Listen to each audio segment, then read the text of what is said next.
Brother, let me tell you how I'm feeling. Tell you about the feeling that is real. Brother, let me tell you how the glory rolls. Tell you how it bubbles in my happy soul.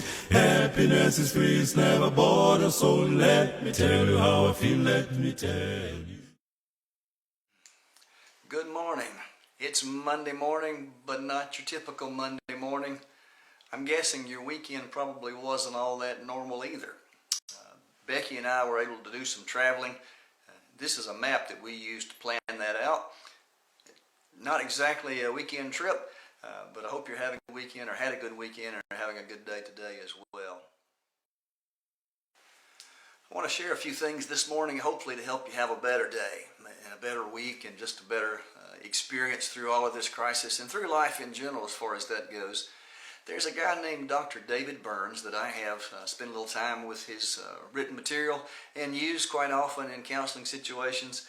And Dr. Burns says, the way that you think creates the way you feel. The way that you think creates the way that you feel. And I believe that to be true. What we think about determines how we feel.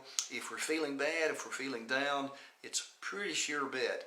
We've been thinking about some things that are negative that are drawing us down.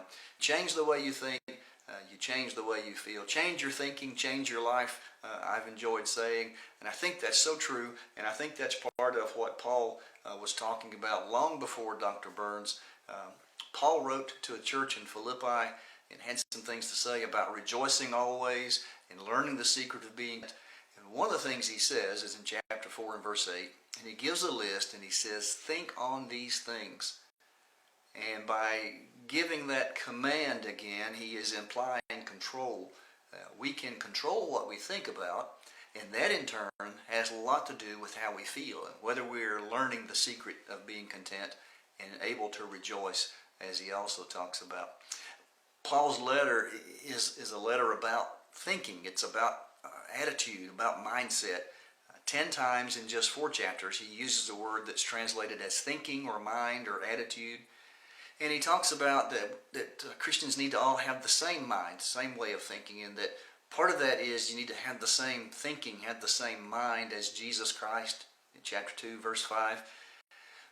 But it's also that controlling our thinking and thinking about positive things that helps us to have joy. It's probably fair to say the purpose of the whole Bible is to influence our thinking.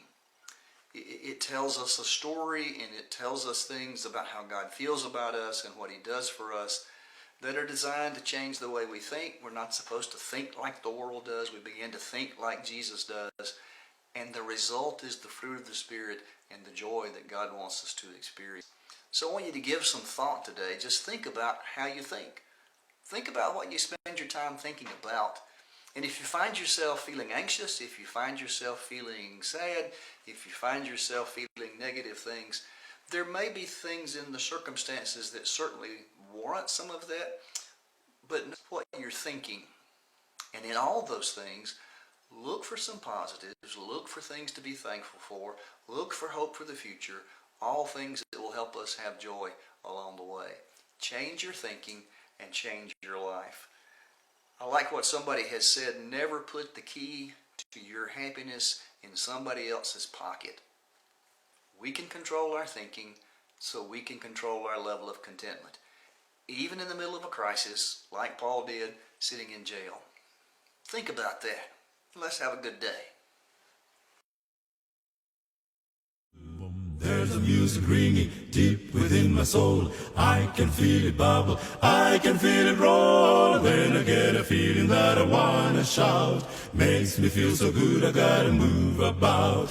Brother, there could never be a single doubt. I can feel it, I can feel happy breathing. There